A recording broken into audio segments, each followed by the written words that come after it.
Kata Nabi, ditarik zakat umat Islam dari air yang dijualnya. Tapi tidak ditarik zakatnya kecuali dari air yang di kampungnya.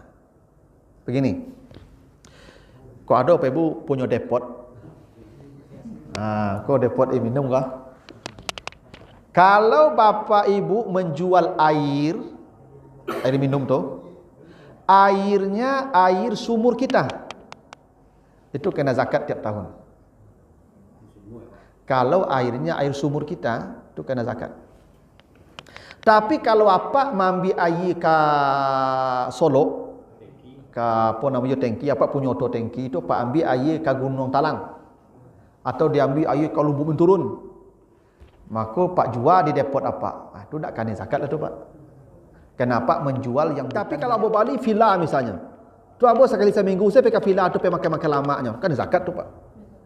Investasi. Kalau kebutuhan nak. Atau bisa jadi kalau misalnya apa-apa lah punya rumah, tu balik rumah cik lain, rumah baru, bisa tak kena zakat? Baca arunya untuk orang rumah baru, tu tak kena zakat. Jadi bari rumah baru untuk orang rumah baru, maka rumah yang baru tu tak kena zakat. Karena peruntukannya jelek. Ya, untuk orang rumah baru. Zakat gaji itu tidak ada dalilnya yang kuat, tidak ada contohnya. Di samping itu kiasnya pun tidak jelas. Begini, kita potong gaji tiap bulan ya, 2,5%. Kalau tiap bulan itu kiasnya kemana? Oh, ke harta hasil apa? Hasil pertanian. Padi ya, kan tiap panen kan. Kalau tiap bulan kan tiap gajian tiap panen namanya tuh. Tak begitu? Tiap gaji kan tiap panen namanya tuh. Kalau kiasnya ke hasil pertanian itu 10%. 1/10, bukan 2,5%. Kalau kiasnya ke emas, berarti kalau ke emas kan 2,5%. Ya tak? Kalau kiasnya ke emas tahun, tidak dipungut zakat kecuali setahun bila dia mencapai haul. Nah, itu tiap bulan 2,5%. Itu yang serba tidak jelas, tidak konsisten. Kalau konsisten dengan emas 2,5%, hitung di akhir tahun nanti audit rekeningnya. Ada tak tersimpan senilai 85 gram emas? Oh, lebih Ustaz, kebutuhannya banyak. Itu miskin nama tu mah. Habis apa lagi? Ini yang zakat kok yang tersimpan, jama' amalan yang nyimpan, yaknizuna zahab yang disimpan, yang terpakai mana pula wajib zakat? Kalau gaji kan dimakan. Miskin nama itu. Tak apa dipotong. Tekor malah.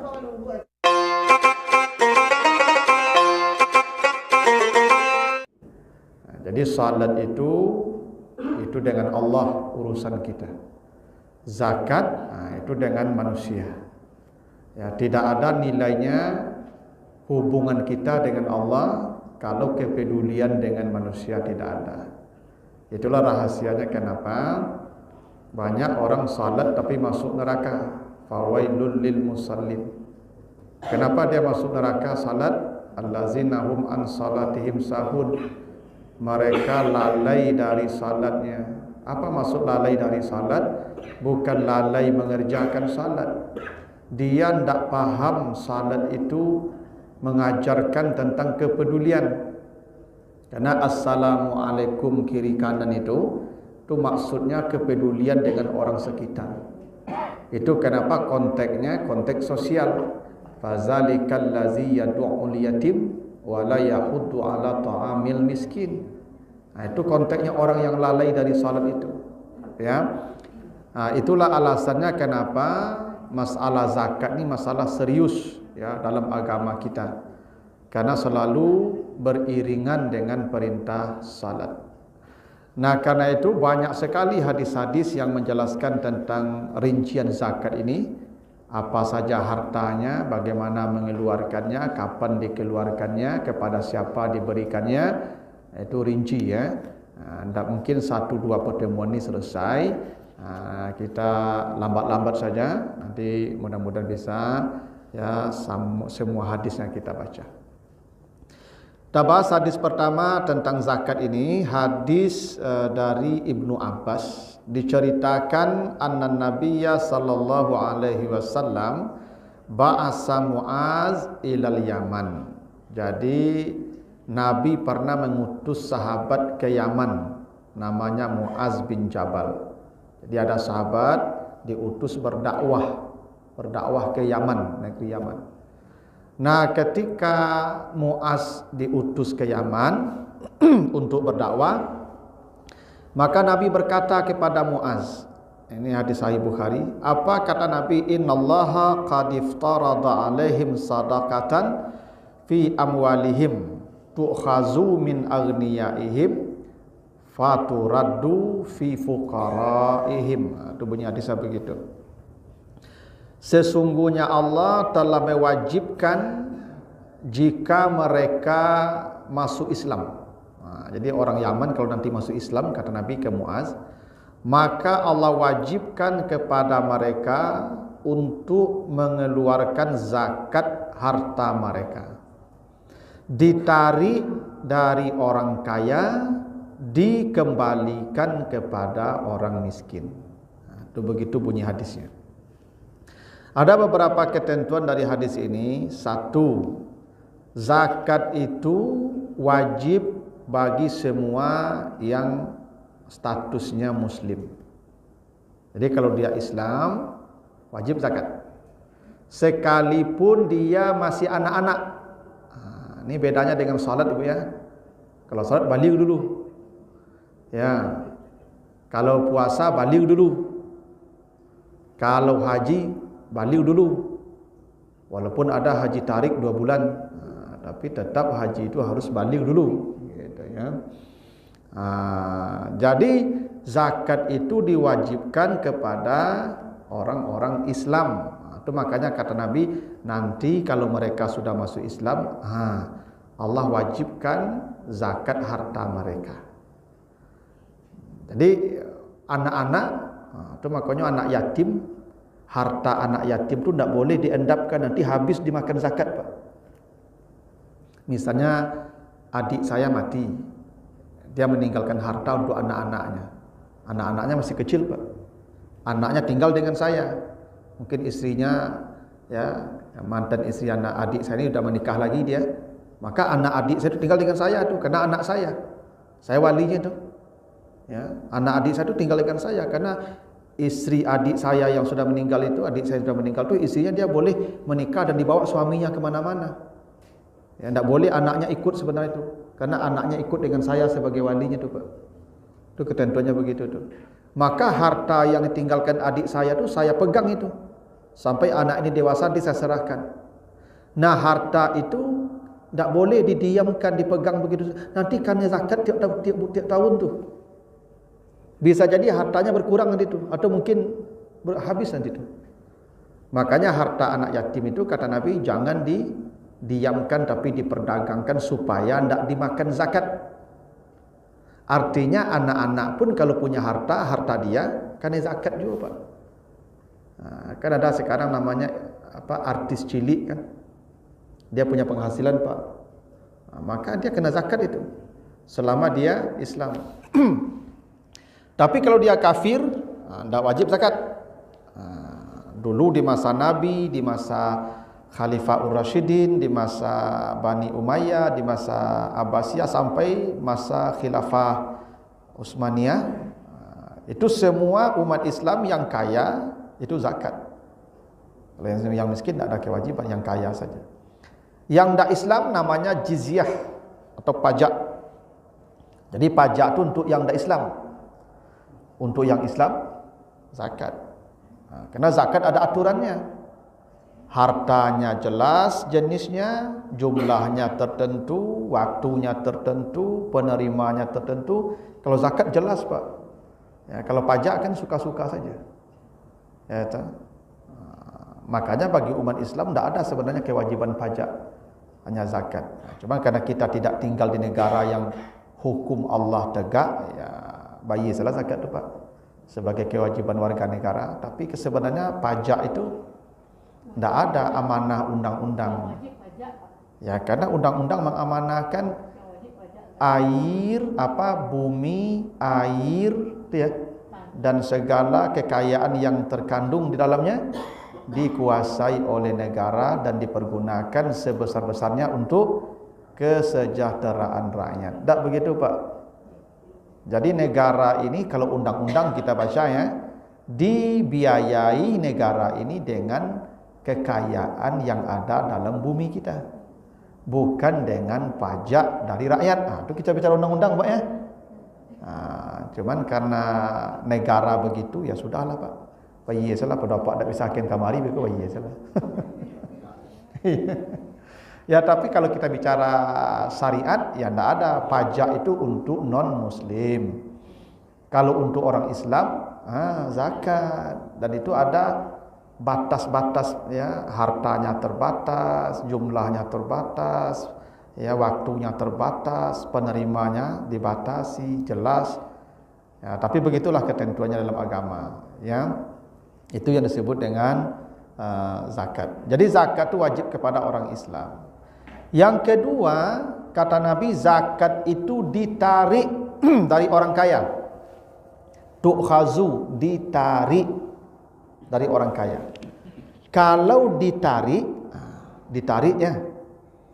Kalau ditarik itu maknanya dipaksa itu. Ya enggak, Pak? Kalau ditarik kan tidak mau keluar sukarela, namanya itu maka ditarik. Ya Pak. Sesuatu itu ditarik kan karena tidak mau sendiri kan. Tidak mau melepaskannya ditarik. Disitulah kita memahami zakat itu muncul karena sifat kikir. Jadi orang itu berzakat karena dia kikir. Makanya bahasanya ditarik.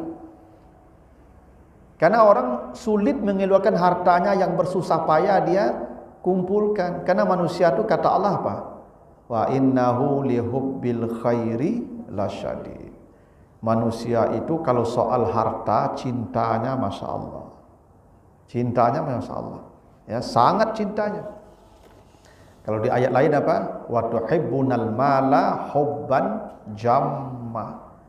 Manusia mencintai harta dengan cinta yang tak masuk akal lagi. Ya, hubban jamma, cinta yang tak bisa digambarkan. Itu makanya sifat manusia itu kan begitu. Allazi jama'a malau wa addada. Mereka menghimpun, menghitung, menumpuk, menghitung. Nah, karena dia kerjanya menimbun-nimbun, menghitung-hitung, maka ditarik paksa. Kalau tidak juga ditarik paksa, tidak keluar juga tuh. Itu artinya zakat itu sebenarnya adalah paksaan. Karena orang tidak mau mengeluarkannya sukarela dipaksa. Itu makanya orang berzakat itu sebenarnya orang kikir tuh. Kalau orang tidak kikir tidak akan berzakat. Bagaimana dia akan berzakat? Karena dapat dibagi, dapat dibagi, dapat dibagi. Tidak mungkin sampai senisab hartanya. Harta itu baru senisab karena dikumpul-kumpul, kumpul. Banyak tuh. Kalau tidak dipaksa, tidak keluar dia itu. Maka ditarik. Makanya bahasa Al-Quran di surat apa? At-Taubah ayat 34, allazina yaknizuna az-zahaba wal fiddata wa la yunfikunaha fi sabilillah. Orang itu kenapa diwajibkan zakat? Kenapa diancam dengan azab? Karena menimbun-nimbun, menumpuk-numpuk, menyimpan-nyimpan. Orang yang suka menyimpan-nyimpan itu tanda orang kikir. Ya Pak. Orang tu kenapa suka menyimpan? Karena kikir. Yang suka menyimpan tu kikir. Ada ibu suka menyuruhan sambal kan? Yang suka menyuruhan sambal tu kikir tu. Iya Pak, sambal suruhan Pak. Dulu tekana dan bapak awak kan di kampung dulu kan masak kan tak tiok sewantar Pak. Orang dulu kan tak ada menjual sambal di kampung Pak. Ya tak? Amak tu masak pagi, tu beko sampai malam tu Pak. Ada sebagian tu basuruan tu sudah masak tu basuruan tu kalau panci babungkui tu letak di bawah kasur. Iya di bawah kasur di bawah dipan tu, di bawah apa tu? Di bawah kasur nama tu, di bawah dipan. Basuruan tu kau dah habis capek. Ada betul? Kadang-kadang ada lupa kai. Laba bulu saya di bawah kasur tu sambar dia tu. Tu orang kikir tu. Orang yang suka menyuruh-nyuruhan tu tanda kikir. Dah betul. Kalau nak kikir tak kena disembunyikan, akan salah. Habis-habislah. Buatlah balik, dah betul. Nah, harta juga begitu. Orang yang menyimpan-nyimpan, yang menimbun-nimbun, makanya kena zakat. Makanya yang diwajibkan zakat itu yang disimpan-simpan, tak begitu? Kan zakat tu diwajibkan karena harta simpanan kan? Harta yang dipakai kan tak wajib zakat. Rumah yang dipakai tak wajib zakat, kendaraan dipakai tak wajib zakat, ya, perhiasan yang dipakai tak wajib zakat. Karena itu kebutuhan, Pak. Tapi yang disimpan-simpan baru kena zakat. Nah, menyimpan-nyimpan itu karena orang kikir.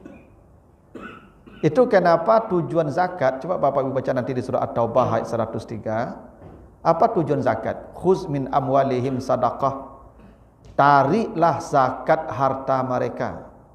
Untuk apa harta itu ditarik zakatnya? Tutahiruhum wa tuzakkihim. Dua.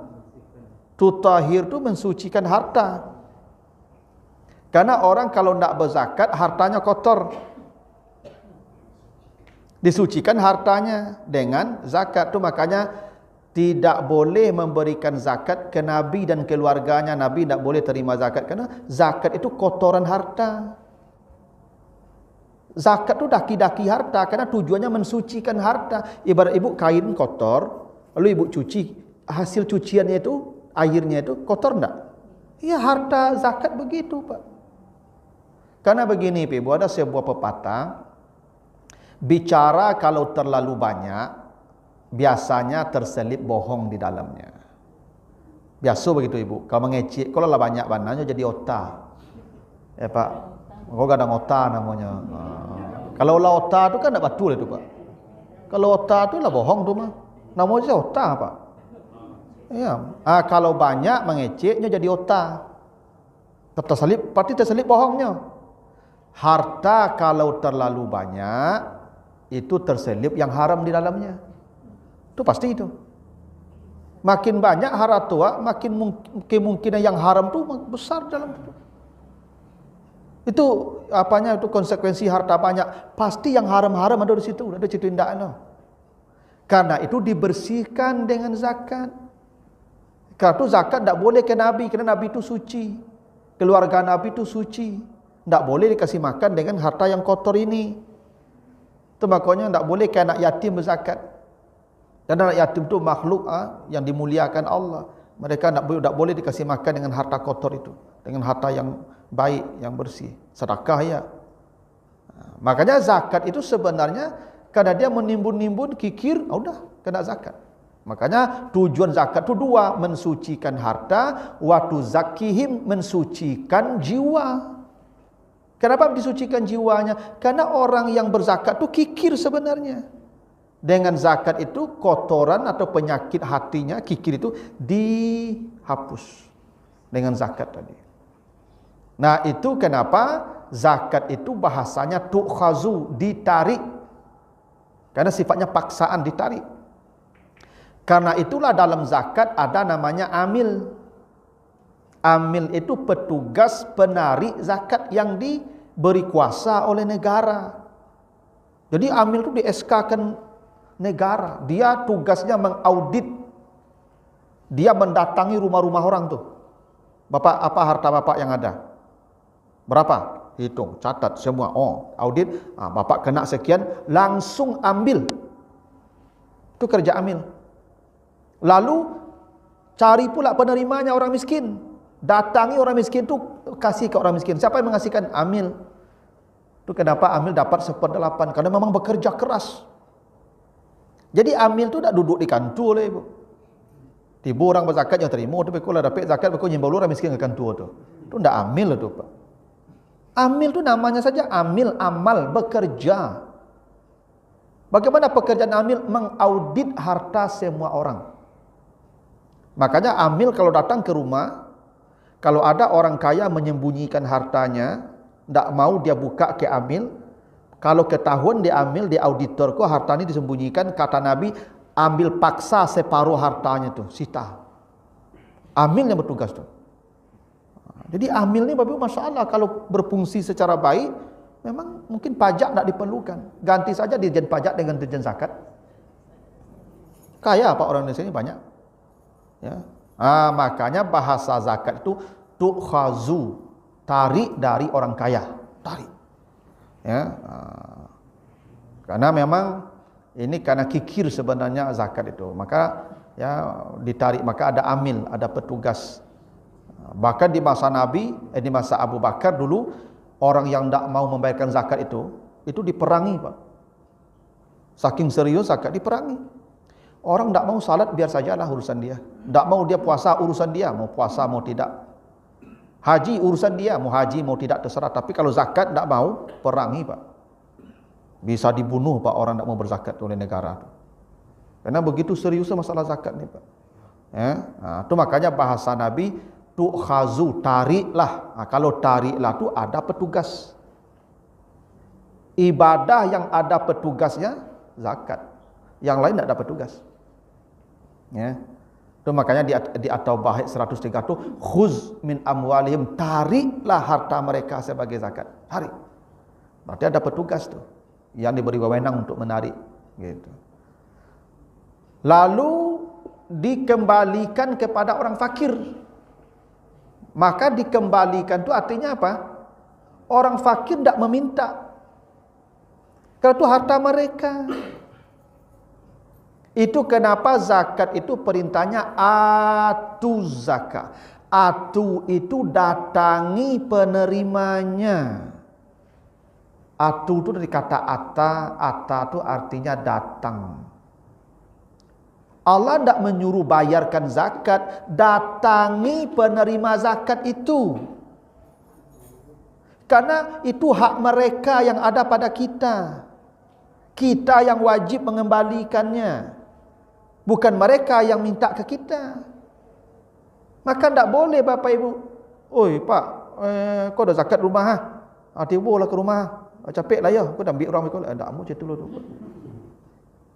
Bapak, Pak, di mana alamat apa? Ambo akan datang ke rumah.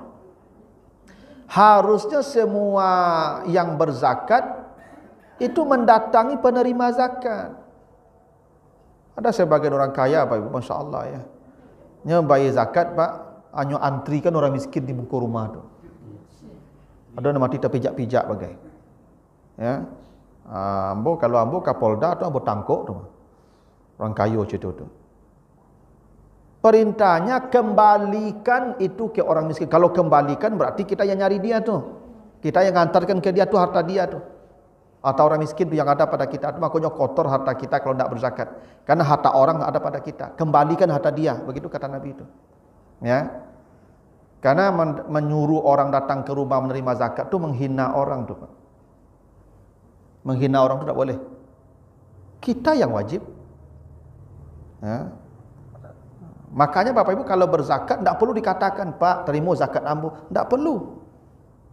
Sebut saja, Pak, ini ada rezeki ya. Ini untuk apa? Gitu saja. Niat saya zakat di hati. Karena ibadahku niat. Ya. Tak masalah berbunyi no. Bo kalau dibunyikan terima zakat ambo, hina beko penerimanya tu. Ya, Pak.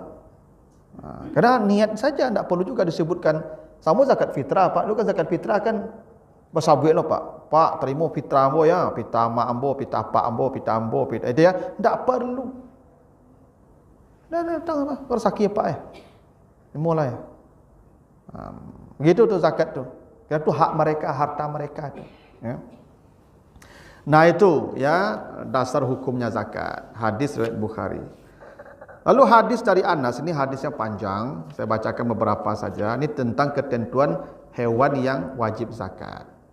Dikatakan fi kulli arba'in wa ishrin minal ibili famadunaha al-ghanamu fi kulli khamsin syatun fa iza balagat khamsan wa ishrin ila khamsin wa salasin fa fiha bintu mahadin unsa. Ini panjang hadisnya. Intinya begini. Allah mewajibkan zakat onta bila mencapai 5, maka 1 ekor kambing. Onta ya. Mana tahu Pak Ibu ada buntu sudah aku besok. Untuk setiap 5 ekor 1, 10 ekor 2 kambing ya. Kambing, dah untu loh kah? 5 untu kambing ciek, 10 untu kambing 2, 5 bali untu kambing 3, 20 untu kambing ampe. 25 untu baru kani untu siku. Anda turun untu Pak ya. Jadi sampai 20 ampe itu masih kambing ampe. Lah 25 baru siku untu. Itu nisabnya gitu tuh aturannya. Karena kita tidak ada yang beruntu lah, rinciannya tidak perlu. Adapun kambing kata Nabi al-ghanam itu ya iza kanat arba'in ila 20 wa mi'ah syatun. Kambing itu jumlahnya kalau sudah mencapai 40 sampai 120, maka 1 ekor kambing. Ya Pak, kalau kambing apa lah sampai jumlah 40. Karena sikuk kambing. Sampai 120.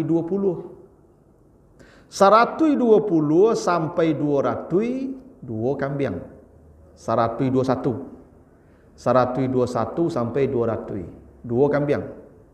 200 sampai 300 3 kambing. Selanjutnya kelipatan 100 1 ekor kambing. Itu kambing. Mana tahu besok kalau Pak Ibu namuh kambing di tangan apa? Ya kan? Sampai ratusan kambing apa? Ampe puluh kan cik kambing sampai 120. Ya Pak ya? 121 sampai 200 2 kambingnya. 201 sampai 300 3 kambingnya. Selanjutnya kelipatan 100 1 ekor kambing. Itu kalau kambing ya. Mana tahu? Lah pensiun kau nak kambing ha. Tu ketentuan zakat. Adapun sapi, kata Nabi, yu'kha khaza min kulli salasin baqaratan tabi'an au tabi'atan wa min kulli arba'in musinnah. Sapi itu diambil zakatnya bila mencapai 30 ekor. Jadi kalau lah 30 ekor jawi, keluarlah siku namanya tabi'ah. Sapi yang umur setahun yang masih mengiku-iku induknya. Kan ada sapi dapat masih mengekor sama induknya. Itu kalau 30 ekor jawinya, keluar umur setahun siku 1 ekor. Kalau 40 ekor maka sapi 2 tahun 1 ekor. Nah, selanjutnya kelipatan 40. Itu kalau sapi. Jadi sapi itu nisabnya 30. Kambing 40. Onta 5. Jadi kalau onta nisabnya 5, kalau kambing nisabnya 40, kalau sapi nisabnya 30. Ya, kalau ada nanti kita yang beternak sapi. Nah, disitulah para ulama sebagai memahami hewan itu tidak semuanya dizakatkan. Yang dizakatkan hanya itu, onta, kambing, sapi. Domba dikiaskan ke kambing, kerbau dikiaskan ke sapi. Tapi kalau ibu beternak kudo, walaupun kudonya 100 ekor, tidak wajib zakat. Tidak. Bapak ibu beternak ayam, ayamnya kok sekota Padang. Berapa banyak tu Pak? Sekota Padang ayamnya Pak, kan banyak tu Pak. Tidak wajib zakat. Bagaimana nisabnya? Tidak wajib zakat. Atau beternak lele, ternak ikan. Sekota Padang kok Pak, kolam ikannya Pak. Tidak wajib zakat. Karena tidak ada ketentuannya. Karena ini ibadah, sifatnya ibadah itu sifatnya ada dalilnya, ada contohnya, namanya at-tauqif wal-ittiba. Yang tidak ada, ya berarti tidak kena. Ya. Jadi tidak semua hewan ternak kena zakat. Ibu kalau aruso, kijang itu tidak, karena itu hewan buruan malah. Ini hewan ternak. Ya. Mana tahu nanti ada ternak puyuh bagai Ya kan? Kan banyak dapat jenis ternak kan. Yang wajib zakat cuma itu, kambing, domba, sapi atau kerbau kalau kitanya, lalu onta. Lain daripada itu enggak. Kecuali ibu beternak ayam, ayamku dijual, hasil penjualan ayamku disimpan setahun kemudian baru kena zakat kalau sampai itu senisab. Seukuran 85 gram emas. Tapi yang ayam itu tidak kena zakat. Karena tidak termasuk yang diwajibkan dikeluarkan zakatnya. Itu ya ketentuannya. Lalu hadis berikutnya, kata Nabi, ini hadis riwayat Ahmad dan Abu Dawud, tu'khazu sadaqatul muslimin ala miyahihim, la tu'khazu sadaqatuhum illa fi durihim.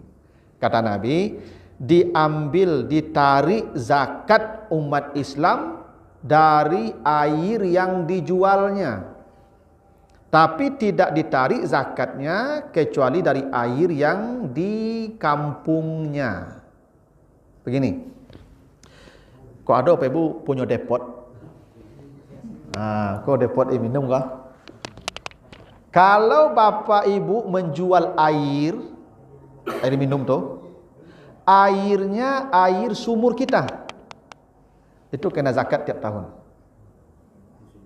Kalau airnya air sumur kita, itu kena zakat.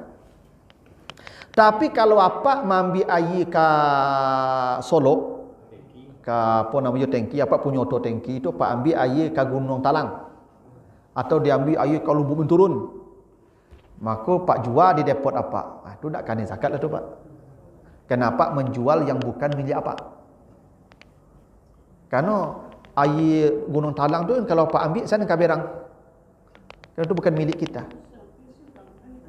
Kecuali begini, saya mengambil air ke Gunung Talang pakai tangki ambo. Lalu ambo jual ke orang depot. Air yang ambo ambil ke Gunung Talang tadi. Orang depot yang menjual air yang di balinya kamu kena zakat. Ambo yang menjual air Gunung Talang tak kena zakat no. Beda Pak ya? Kenapa? Karena orang depot menjual miliknya. Kalau nyo bali kamu,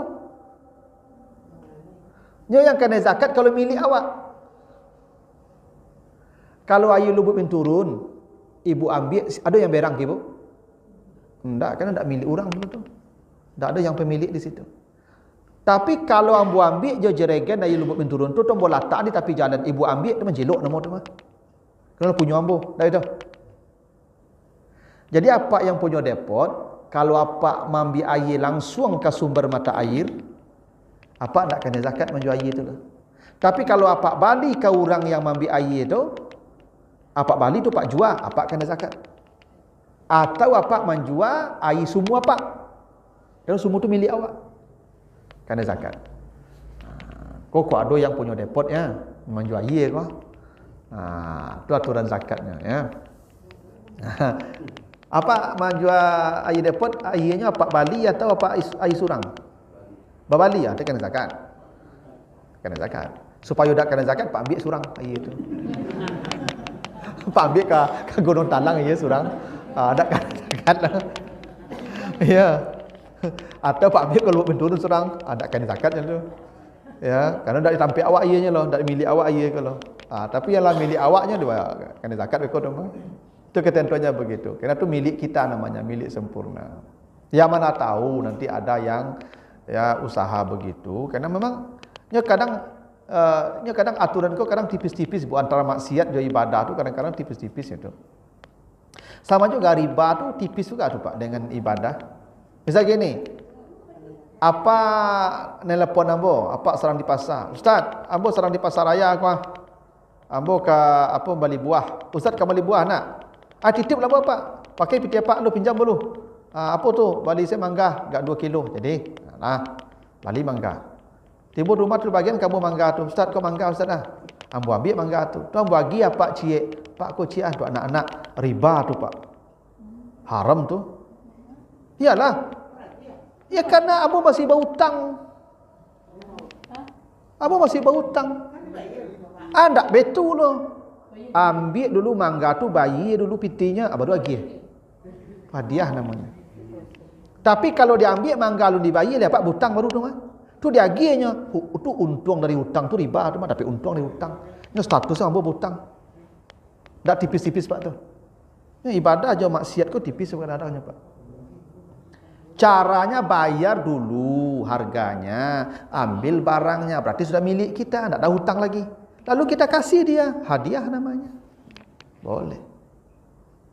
Tapi kalau alun dibayar tu dia aginya mangga tadi, untung dari hutang namanya tu. Menarik untung dari hutang tu riba. Kita tahu? Hah? Ayat tabu. Itu enggak apa-apa, itu namanya jual beli non tunai. Mau balik gua, ya sekian harga ya abeku pitinya ya, itu boleh. Itu jual beli non tunai namanya. Iya. Memang ibadah dan maksiat kadang-kadang Pak tipis kalau tak mengerti masalahnya. Sama je ginilah. Apa badakit toko kah? Ya kan? Ada orang membali pagi. Membalinya belanjonya 25.000-nya. Nyuagi piti 100.000. Tak ada pembaliannya loh Pak. Ya kan? Tak ada pembaliannya loh. Tu apa kasabalah. Ya tak? Pak tukar piti ko. Tu nak lu nado 100 penukar lu. Baradonya 75-nya. Kemarin 75 lu. Ko. Biarlah 100. Itu tak boleh itu. Itu riba itu. Karena tukar menukar tu harus setara. Harus setara tukar menukar tu. Maksud 100 ditukar 75. Tak setara namanya tu. Kalau begitu ambo pinjam ikut dulu. Tak ditukar maksudnya lo, tak tukar menukar lo kah? Ambo pinjam 75 dulu.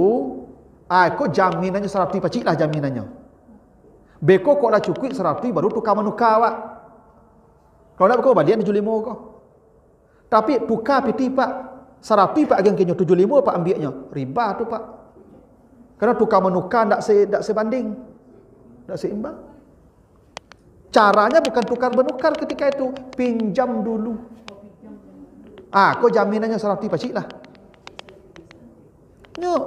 Kalau ndak pas jadi maksiatnya tu Pak. Kan acok betul tu. Tukar piti 100 lah. Tak cukup lah kau si besar barado situ. Kau 100. Tak bisa begitu. Ganti kalimatnya, bukan tukar, pinjam dulu. Aku pacik 100 sebagai jaminan. Beko kau lado 100, beko baru tukar menukar Pak. Akadnya. Tak itu tu Pak. Makanya masalah transaksi kau Pak, kalau nak mengerti Pak, berdosa saya beko cuma di pasar tu. Awak sangka awak kan le akrab, berakik-dakik, ya kan? Tu aman saja, tak begitu tu Pak. Harus mengerti itu aturan jual beli itu tu, transaksi itu. Nah, sama dengan ini. Ini kalau bapak mengambil airnya dari sumber mata airnya yang bukan di tempat kita, dijual tak kena zakat kata Nabi.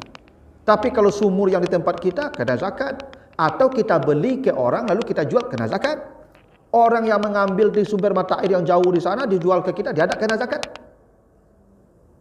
Karena dia menjual bukan milik dia. Yang bapak menjual milik bapak. Karena sudah dibeli tadi. Ya kan? Kena zakat. Begitu, memang begitu aturannya. Lalu hadis dari Abi Hurairah, ini hadis Bukhari Muslim, laisa 'alal muslim ya fi 'abdihi wala fi farasihi sadaqah. Tidaklah ada kewajiban atas orang Islam mengeluarkan zakat budaknya dan kuda kendaraannya. Gini, dulu Ibu ada harato namanya budak.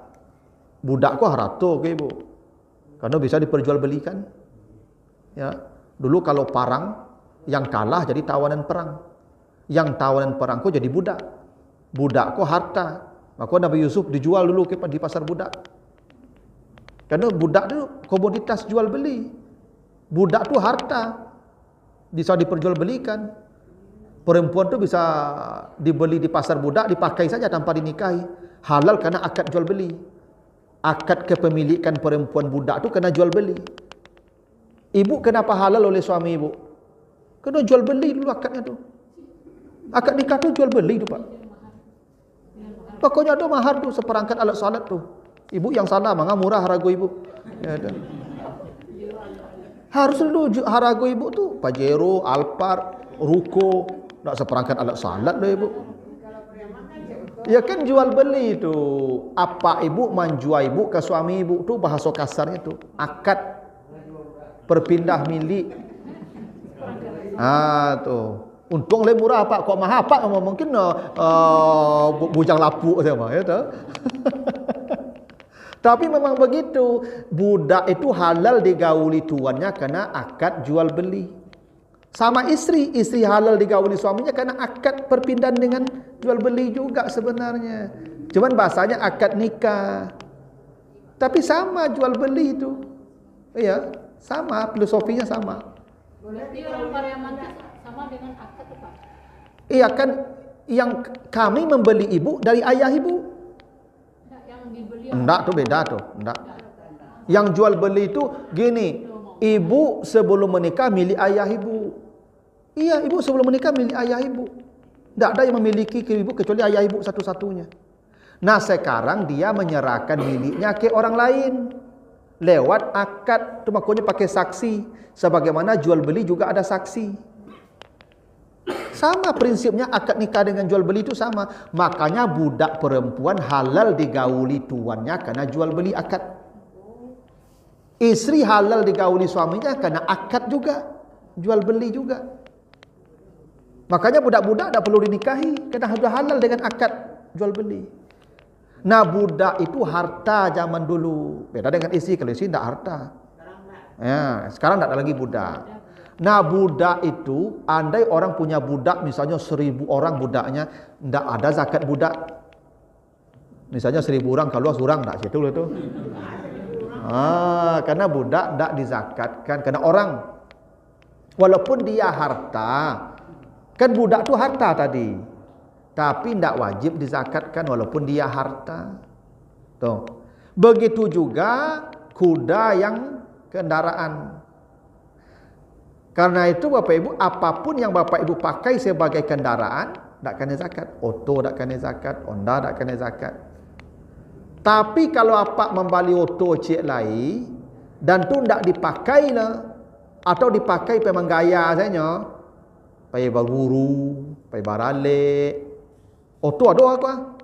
Apa tambah oto apa cik lain? Maka yang kedua kena zakat. Kena zakatnya karena simpanan lagi sifatnya. Yang terpakai tidak zakat. Apa kalau membeli oto tu tak pakai oto ko mempai karajo, pai kama-kama, tu tak kena zakat. Tapi yang ciak lain kena zakat kan tu simpanan. Tak kebutuhan lagi. Kecuali ibu pai karajo joto ciak apa pai karajo joto lo ciak tu tak kena zakat tu Pak. Karena prinsipnya begini Pak Ibu. Semua yang sifatnya investasi nyo kena zakat. Pasti kena zakat. Sama juga apalah punya rumah. Rumah yang pertama tu tak kena zakat, karena tu kebutuhan pakaian. Tak kena zakat rumah tu. Tak ada zakat rumah tak ada. Itu kena zakat kalau dibeli satu lagi, karena membeli yang satu tu investasi lagi tu. Kecuali begini, ambo kerajo di Bukit Tinggi. 3 hari ambo kerajo di Bukit Tinggi, sampai hari ambo di Padang, istri ambo di Padang, anak ambo di Padang. Nah, supaya ambo nak menyewa penginapan di Bukit Tinggi mungkin mahal, ambo balilah rumah cik di Bukit Tinggi. Ketika 3 hari ambo kerajo di Bukit Tinggi, ambo tinggal rumah itu. Maka rumah yang kedua tu nak kena zakat. Kebutuhan. Tapi kalau ambo bali villa misalnya, tu ambo sekali seminggu saya pergi villa tu pergi makan-makan lamanya, kan zakat tu Pak. Investasi. Kalau kebutuhan nak. Atau bisa jadi kalau misalnya apa-apa lah punya rumah, tu bali rumah cik lain, rumah baru, bisa tak kena zakat? Baca arunya untuk orang rumah baru, tu tak kena zakat. Jadi bari rumah baru untuk orang rumah baru, maka rumah yang baru tu tak kena zakat, karena peruntukannya jelek, ya untuk orang rumah baru.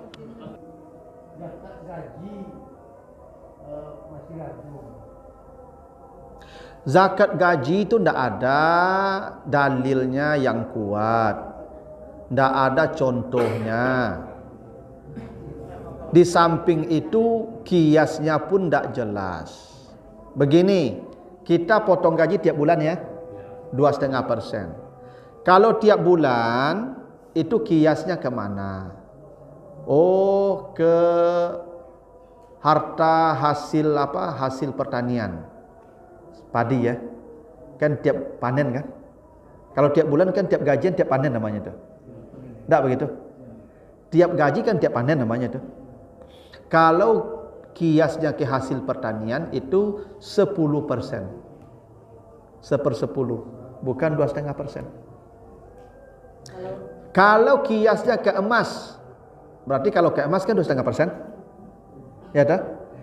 Kalau kiasnya ke emas tahun, tidak dipungut zakat kecuali setahun bila dia mencapai haul. Nah, itu tiap bulan 2,5%. Itu yang serba tidak jelas, tidak konsisten. Kalau konsisten dengan emas 2,5%, hitung di akhir tahun nanti audit rekeningnya. Ada tidak tersimpan senilai 85 gram emas? Oh, lebih Ustaz, kebutuhannya banyak. Itu miskin nama itu mah. Habis apa lagi? Ini yang zakat kok yang tersimpan, jamaah amalan yang disimpan, yaknizuna zahab yang disimpan, yang terpakai mana pula wajib zakat?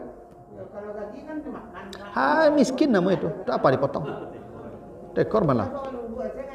Itu makanya zakat profesi sampai sekarang orang tidak sepakat tentang adanya wajibnya. Jadi sedekah saja lah, kalau dipotong kantu sedekah saja. Ya, karena yang namanya zakat ibadah seperti salat. Salat itu disebut salat bacaan tertentu, gerakan tertentu. Ya dah, dimulai dari takbir, disudahi dengan salam, begitu. Itu definisinya. Zakat begitu, mengeluarkan harta tertentu dalam jumlah tertentu di waktu tertentu kepada orang tertentu, tak begitu. Kalau tidak seperti ketentuan, tidak zakat namanya. Sedekah sajalah. Gitu. Lagian sedekah lebih banyak pada zakat. Zakat 2,5%. Rumah itu dari awal untuk usaha atau untuk investasi, kan kita yang tahu. Ibu membuat kosan kok memang untuk usaha. Maka rumah kosan tanahnya tidak kena zakat, yang dihitung penghasilannya. Berhasil kontrakkan per tahun sampai tidak 85 gram ameh. Iya, tapi kalau apa beli rumah daripada kosong kontrakan saya lah kena zakat. Rumah tu hitung, nilai tanah tu hitung. Kenapa? Itu simpanan, daripada kosong kontrakan tu dak usaha namanya itu. Nah, nisabnya 85 gram emas. Tiap tahun, Pak. Tiap tahun, tak sekali setahun itu. Tiap tahun zakatnya. Itu makanya tadi ya Pak, kalau tak keinginkan zakat, itulah. Ya kan? Pokoknya setiap beli rumah, orang rumah baru, tak kena zakat. Iya, hasilnya. Kalau memang itu ibu jadikan usaha, yang rumahnya ndak, yang tanahnya ndak. Gitu aturannya. Hasil sewa. Iya. Nah, itu dulu Bapak. Ini hadisnya masih banyak ini tentang zakat ini. Nanti kita lanjutkan di pertemuan berikutnya. Apa saja harta-harta yang wajib dizakatkan, nanti rinciannya masih banyak lagi. Ya, nanti kalau ada hal yang perlu dipertanyakan masih ada waktu insyaallah.